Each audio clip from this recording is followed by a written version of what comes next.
Phronesis Investor academy के इस brand new video में आप सभी का बहुत बहुत स्वागत है। न्यू इन्वेस्टर्स के लिए बेस्ट म्यूचुअल फंड कौन से हो सकते हैं जानेंगे इस वीडियो में। अगर आप हमारे YouTube चैनल पे पहली बार आए हैं, अपना इन्वेस्टमेंट नॉलेज बढ़ाना चाहते हैं, इन्वेस्टमेंट्स पे रेगुलर अपडेट चाहते हैं, तो उसके लिए आप हमारा educational YouTube channel Phronesis Investor Academy subscribe कर सकते हैं। किसी भी नए इन्वेस्टर को अपना इन्वेस्टमेंट जर्नी स्टार्ट करते वक्त इन 6 बातों का ध्यान रखना ही चाहिए। अगर आप ऐसा करते हैं तो लॉन्ग टर्म में काफ़ी अच्छे रिटर्न जनरेट कर पाएंगे। नंबर 1 क्या होगा? गोल्स। आपको पता होना चाहिए कि आप जो इन्वेस्टमेंट कर रहे हैं वो क्यों कर रहे हैं, आप चाहते क्या हैं। रिटायरमेंट प्लानिंग, बच्चों का एजुकेशन, बच्चों का मैरिज, तो कुछ ना कुछ आप डिसाइड करें, क्योंकि अगर आपका गोल पहले से डिसाइडेड होगा तो मोस्टली आप अच्छी तरह से उसका प्लान कर पाएंगे। आपका जो इन्वेस्टमेंट पोर्टफोलियो बनेगा उसी के अकॉर्डिंगली बनेगा और वहाँ पे आप अपने गोल को अच्छी तरह से अचीव भी कर पाएंगे। नंबर 2, रिस्क प्रोफाइलिंग बहुत ज़रूरी है। आपको पता होना चाहिए कि आप कितना ज़्यादा रिस्क ले सकते हैं, क्योंकि अगर आप इक्विटी में इन्वेस्टमेंट कर रहे हैं, स्टॉक्स में या फिर इक्विटी म्यूचुअल फंड्स में, तो ये बहुत ज़्यादा रिस्की होता है। तो यहाँ पे आप तभी अपना इन्वेस्टमेंट कर सकते हैं जब आप बहुत ज़्यादा रिस्क ले सकते हैं। और आपको कैसे पता चलेगा कि आप बहुत ज़्यादा रिस्क ले सकते हैं? तो उसके लिए आपको अपना रिस्क प्रोफाइलिंग करना होगा। अगर अभी तक आपने अपना रिस्क प्रोफाइलिंग नहीं किया है तो बहुत सारे वेबसाइट्स पे आपको रिस्क प्रोफाइलिंग फॉर्म मिल जाएगा। अगर आप चाहें तो हमारे वेबसाइट fronesisinvestor.com पे भी आप फ्री में अपना रिस्क प्रोफाइलिंग कर सकते हैं। नंबर 3 होगा इन्वेस्टमेंट होराइजन। देखिए, इक्विटी इन्वेस्टमेंट है तो यहाँ पे लॉन्ग टर्म का इन्वेस्टमेंट होराइजन होना ही चाहिए। एटलीस्ट 5 ईयर्स के इन्वेस्टमेंट होराइजन के साथ अपना इन्वेस्टमेंट करें। अगर 5 ईयर्स से कम के लिए इन्वेस्टमेंट करना चाहते हैं तो कभी भी किसी भी प्योर इक्विटी फंड में अपना इन्वेस्टमेंट नहीं करें। हाँ, इन्वेस्टमेंट जर्नी अगर आपका लॉन्ग टर्म का है, like 10 years, 15 years, 20 years, 30 years, तो जितना ज़्यादा लॉन्ग टर्म का है उतना अच्छा आप लॉन्ग टर्म में रिटर्न जनरेट कर पाएंगे। Number 4, asset allocation. देखिए, पूरा पैसा कभी भी इक्विटी में इन्वेस्ट नहीं करें ना। जनरली हम जब भी रिटर्न्स देखते हैं, जब मार्केट अच्छा कर रहा होता है तो इक्विटी के रिटर्न्स बहुत ज़्यादा आते हैं। उसे देख कर लगता है कि अरे इतना ज़्यादा रिटर्न आ रहा है तो हमें पूरा पैसा इक्विटी में इन्वेस्ट कर देना चाहिए, लेकिन ऐसा कभी भी नहीं करें, क्योंकि आप रिटर्न्स तब चेक कर रहे हैं जब इक्विटी मार्केट बहुत अच्छा कर रहा है। इक्विटी मार्केट हमेशा ही इतना अच्छा नहीं करता है, कई बार ये गिरता भी है, इसीलिए इसे रिस्की बोला जाता है। और जब ये गिरेगा उस समय जब आप इसका रिटर्न्स देखेंगे तो कई बार आपको लगेगा कि नहीं, इससे अच्छा तो मैं सेविंग्स अकाउंट में ही अपना पैसा रहने देता, क्योंकि वहाँ पर नेगेटिव तो नहीं होगा। इसीलिए अगर इक्विटी में इन्वेस्टमेंट करना चाहते हैं तो लॉन्ग टर्म का इन्वेस्टमेंट होराइजन ज़रूर रखें और पूरा का पूरा पैसा इक्विटी में इन्वेस्ट नहीं करें। अगर आप बहुत ज़्यादा रिस्क ले सकते हैं तो, और एज कम है, तब तो इवन 60 to 70% टोटल कॉर्पस का आप इक्विटी में इन्वेस्ट कर सकते हैं। लेकिन अगर एज ज़्यादा हो गया है या फिर रिस्क ज़्यादा नहीं लेना चाहते हैं तो इक्विटी का एक्सपोजर कम रखें। अगर आपका इन्वेस्टमेंट अमाउंट छोटा है तो वहाँ पे इक्विटी के साथ साथ आप डेट में भी अपना इन्वेस्टमेंट कर सकते हैं। डेट का मतलब क्या हुआ? बैंक एफडी कर सकते हैं, या फिर डेट म्यूचुअल फंड में अपना इन्वेस्टमेंट कर सकते हैं, या फिर जो प्रोविडेंट फंड है वो भी डेट का हिस्सा है, पीपीएफ है वो भी डेट का हिस्सा है। तो वहाँ पे पैसा ज़रूर रखें, पूरा का पूरा पैसा इक्विटी में नहीं डालें। और अगर आपका जो इन्वेस्टमेंट अमाउंट वो बड़ा है तो वहाँ पे आप गोल्ड में भी अपना इन्वेस्टमेंट कर सकते हैं, रियल एस्टेट में भी अपना इन्वेस्टमेंट कर सकते हैं। इसके बाद नंबर 5 क्या होगा? नंबर 5 है market cap allocation. Market cap allocation का मतलब क्या हुआ कि इक्विटी में जब आप इन्वेस्ट करते हैं ना तो वहाँ पे लार्ज कैप होता है, मिड कैप होता है, स्मॉल कैप होता है।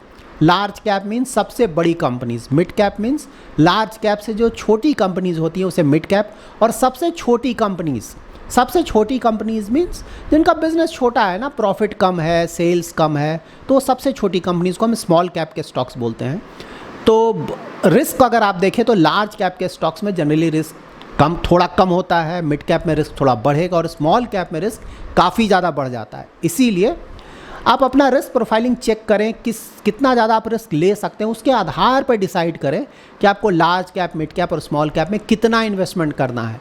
अगर आप बहुत ज़्यादा रिस्क नहीं लेना चाहते हैं तो लार्ज कैप में ही ज़्यादातर अपना इन्वेस्टमेंट करें, मिड कैप, स्मॉल कैप में या तो नहीं करें या काफ़ी कम करें।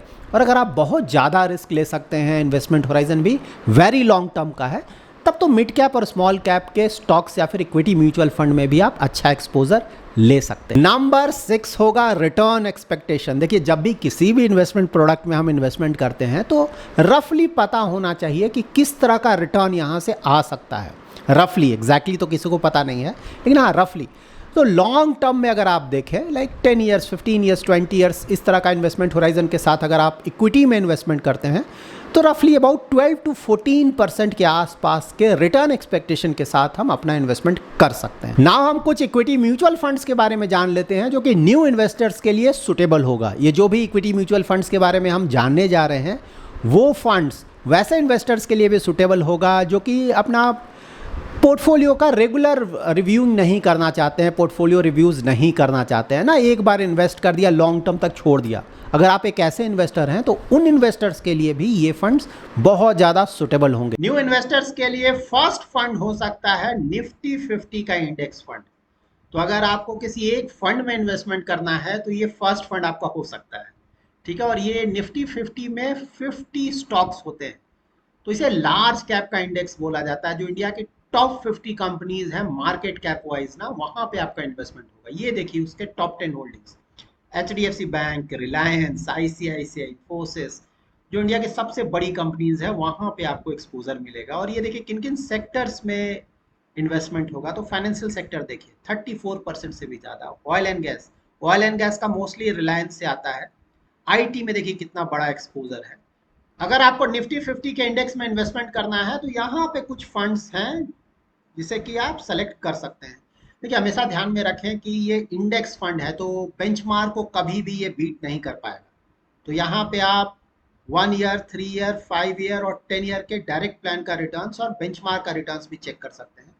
इंडेक्स फंड कभी भी अपने बेंचमार्क को बीट नहीं कर पाता है, लेकिन हाँ यहाँ पे एक्सपेंस रेशियो भी है वो काफी कम होता है। प्लस इन फंड्स को रेगुलर ट्रैक करने की जरूरत नहीं होती है। एक बार आपने इन्वेस्टमेंट कर दिया तो फिर छोड़ दिया लॉन्ग टर्म के लिए। तो यहाँ पे देखिए इतने सारे फंड्स हैं, लेकिन इसमें से आपको सिर्फ एक ही फंड सेलेक्ट करना है, क्योंकि सभी में जो स्टॉक्स होंगे वो सेम स्टॉक्स होंगे, एक्सपोजर सेम होगा। तो यहाँ पे ऐसा नहीं करना कि आपको 2 फंड सेलेक्ट करना है। इतने सारे फंड्स में कोई भी आप एक फंड सेलेक्ट कर सकते हैं। इन फंड्स को सेलेक्ट करते वक्त हमने ध्यान रखा है कि एक तो बेंचमार्क के आसपास रिटर्न रहे और दूसरा AUM भी थोड़ा बड़ा रहे। लाइक किसी ऐसे इंडेक्स फंड में इन्वेस्टमेंट कर रहे हैं जिसका AUM अगर सिर्फ 100-200 करोड़ है, तो आप देखिए जब भी मार्केट बहुत ज़्यादा गिरेगा तो 100-200-300 AUM वाले जो फंड्स हैं उनका AUM और भी कम हो जाएगा और फिर फंड मैनेजर को उन्हें मैनेज करने में प्रॉब्लम होगा। इसीलिए ट्राई करें कि एटलीस्ट 500 से ज़्यादा AUM तो जरूर हो उस फंड का। और सारे जो ये फंड्स हैं अच्छे क्वालिटी के फंड्स हैं, परफॉर्मेंस आप देख सकते हैं। तो इसमें से कोई भी एक फंड आप सेलेक्ट कर सकते हैं, एक से ज्यादा फंड सेलेक्ट नहीं करें, क्योंकि सभी में सेम स्टॉक्स हैं। इन्वेस्टमेंट के लिए अगर आप सेकंड फंड सेलेक्ट करना चाहते हैं तो वो फंड हो सकता है निफ्टी नेक्स्ट 50। यहाँ पे भी लार्ज कैप की 50 कंपनीज में इन्वेस्टमेंट होता है, लेकिन ये जो 50 कंपनीज हैं जो अभी हमने निफ्टी 50 के स्टॉक्स देखे ना, उसके बाद का 50 कंपनीज होता है। तो टॉप के 50 कंपनीज से ये कंपनीज छोटी होती हैं, लेकिन ये भी लार्ज कैप की कंपनीज है। यहाँ पे देखिए कौन कौन से स्टॉक्स में आपको एक्सपोजर मिलेगा। टॉप 10 होल्डिंग्स है, तो यहाँ पे ट्रेंट है, Bharat electronics, Tata power, Hindustan aeronautics, PSUs भरे पड़े हैं यहाँ पे। इसीलिए रिसेंट टाइम्स में इनका अगर आप रिटर्न देखेंगे तो रिटर्न ज्यादा है, क्योंकि PSUs है ना पूरे। यहाँ पे इनका सेक्टर लोकेशन है, किन किन सेक्टर्स में आपका इन्वेस्टमेंट होगा। तो फाइनेंशियल सेक्टर यहाँ पे टॉप पे है, ऑलमोस्ट 24%। उसके बाद कैपिटल गुड्स है, उसके बाद कंज्यूमर सर्विसेज, FMCG में भी अच्छा खासा इन्वेस्टमेंट है। तो यह हमेशा ध्यान में रखें कि जो निफ्टी 50 हमने चेक किया था और ये निफ्टी नेक्स्ट 50, इसमें जो भी स्टॉक्स है उसमें कोई भी कॉमन स्टॉक्स नहीं है, सारे स्टॉक्स अलग अलग हैं। यहाँ पे आप निफ्टी नेक्स्ट 50 के कुछ इंडेक्स फंड्स का डिटेल चेक कर सकते हैं। देखिए 3 फंड्स हैं यहाँ पे, ICICI, SBI, UTI नेक्स्ट 50। तो कोई भी एक फंड सेलेक्ट कर सकते हैं। तो यहाँ पे भी 2 फंड्स को सेलेक्ट करने की गलती ना करें, क्योंकि जो भी ये सारे फंड्स है ना वो सेम स्टॉक्स में इन्वेस्ट करेंगे, एक्सपोजर भी सेम होगा। तो एक यहाँ से भी आप सेलेक्ट कर सकते हैं। अगर आप किसी थर्ड फंड में इन्वेस्टमेंट करना चाहते हैं, आप चाहते हैं कि मिड कैप और स्मॉल कैप में भी थोड़ा एक्सपोजर मिले, तो उसके लिए आप निफ्टी 500 के इंडेक्स फंड में इन्वेस्टमेंट कर सकते हैं। यहाँ पे इंडिया की जो टॉप 500 कंपनीज हैं मार्केट कैप वाइज, वहां पे आपका इन्वेस्टमेंट होगा।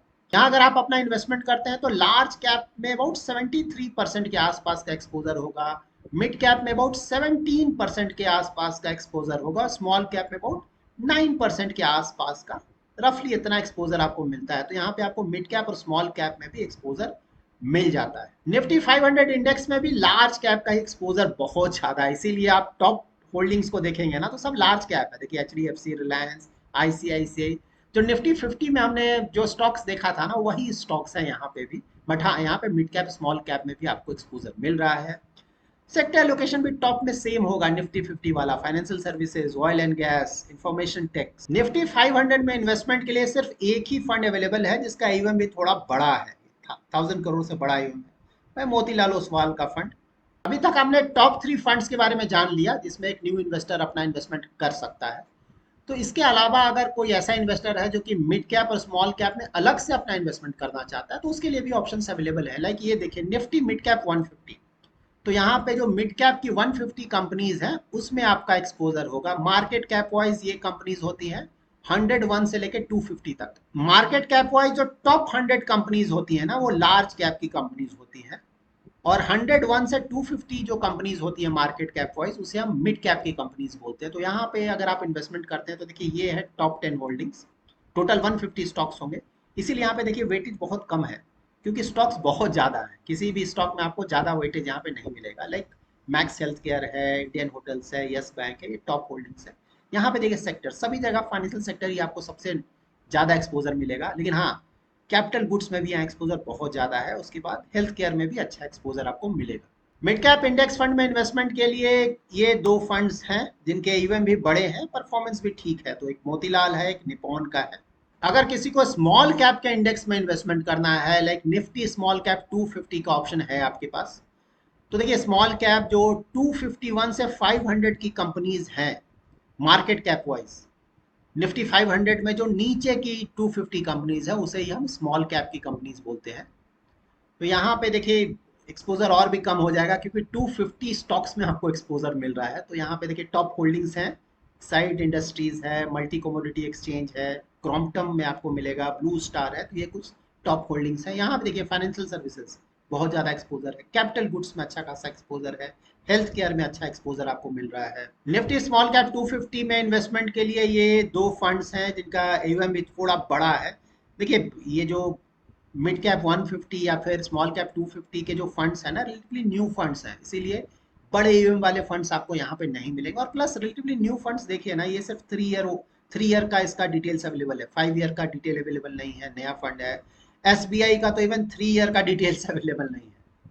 बट हाँ अभी जो भी ऑप्शंस अवेलेबल हैं उसमें इन फंड्स का परफॉर्मेंस ठीक है और AUM भी थोड़ा बड़ा है। अगर आप एक न्यू इन्वेस्टर हैं तो दूसरों का सुनकर अपना हार्ड अर्न मनी इन्वेस्ट नहीं करें, खुद का भी इन्वेस्टमेंट नॉलेज जरूर बढ़ाएं। इन्वेस्टमेंट नॉलेज कैसे बढ़ेगा? देखिए अच्छे क्वालिटी के बुक्स अवेलेबल हैं, उसे पढ़िए आप। अच्छे क्वालिटी के ऑनलाइन कोर्सेज अवेलेबल हैं, उसे करिए। देखिए बेसिक नॉलेज आपको इन्वेस्टमेंट का होना ही चाहिए, तभी आपको पता चलेगा कि जिसकी भी बातें आप सुन रहे हैं, लाइक मैं अभी जो बोल रहा हूँ, आपको कैसे पता चलेगा कि मैं सही बोल रहा हूँ, गलत बोल रहा हूँ, आपके लिए सही है या नहीं। उसके लिए आपको बेसिक नॉलेज होना ही चाहिए। तो अपना इन्वेस्टमेंट नॉलेज ज़रूर बढ़ाएं, तभी लॉन्ग टर्म में आप अच्छी तरह से एक अच्छा रिस्क एडजस्टेड रिटर्न जनरेट कर पाएंगे। So that's it in this video. Thanks lot for watching.